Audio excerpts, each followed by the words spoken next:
আসসালামু আলাইকুম বন্ধুরা, আজকে আমি টমেটোর চাটনি করব। এক এক করে উপকরণ দিতেছি, আপনাদেরকে বলবো। এখানে সাদা তেল দিয়ে দিলাম আমি 1.5 কাপ পরিমাণ। তেলটা গরম হওয়া পর্যন্ত একটু ওয়েট করব। তেলটা গরম হয়ে গেলেই আমি রসুন কুচি দিয়ে দিব 1.5 টেবিল চামচ পরিমাণ। এখানে 1.5 টেবিল চামচ পরিমাণ রসুন কুচি আমি অ্যাড করে দিলাম। তারপরে 7-8টা কাঁচামরিচ ফাড়া আমি এখানে অ্যাড করে দিব। 7-8টা কাঁচামরিচ ফাড়া আমি অ্যাড করে দিলাম। এখন রসুন কুচি এবং কাঁচামরিচ ফাড়াটা খুব সুন্দর মতো করে একটু তেলে ভেজে নিতে হবে। আপনারা এরকমভাবে টমেটোর চাটনি করতে পারেন বাসায়। অবশ্যই যারা টমেটো চাটনি পছন্দ করেন সবাই ইনশাল্লাহ আশা করি ভালো লাগবে।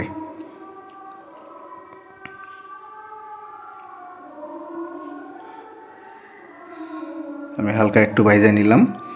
এখন আমি এক এক করে আমার টমেটোগুলো অ্যাড করে দিব।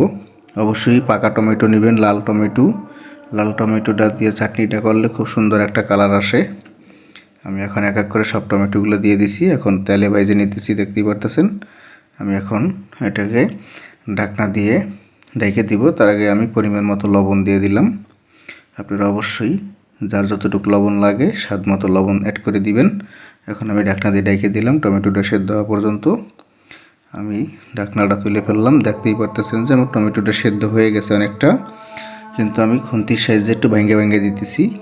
এরপরও ভাঙতে হবে, তবে আমি প্রথম অবস্থা যতটুকু ভাঙতে পারতেছি তাই আমি আপনাদেরকে দেখাইলাম।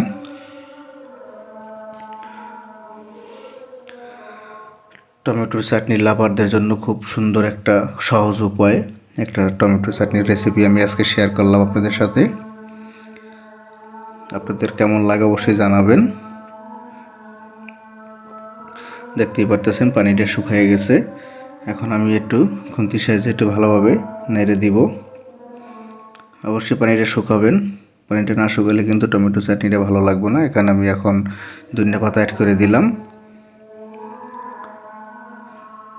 শীতের ধনিয়া পাতা দেখতে খুব সুন্দর লাগতেছে। শীতের ধনিয়া পাতাটা দিলে টমেটোর চাটনির স্বাদটা বেড়ে যায়।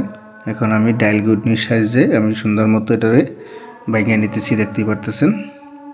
এক কথায় পুরো ম্যাশ করে নিতে হবে, ডাইল গুটনির সাইজে যতটুকু ম্যাশ করা যায়। হালকা জালে কিন্তু আমি করতেছি। এখন আমার টমেটোর চাটনি দেখতেই পারতেছেন আমার প্রায় হয়ে গেছে। আর কিছুক্ষণ পরে আমি নামাই দিব। আপনাদের কাছে কেমন লাগলো অবশ্যই কমেন্টে জানাবেন। যদি ভালো লাগে তাও জানাবেন, খারাপ হইলেও জানাবেন, কারণ আপনারা কমেন্ট করলে যদি খারাপ হয় বললে আমার পরবর্তীতে সেটা শুধরানোর জন্য চেষ্টা করি।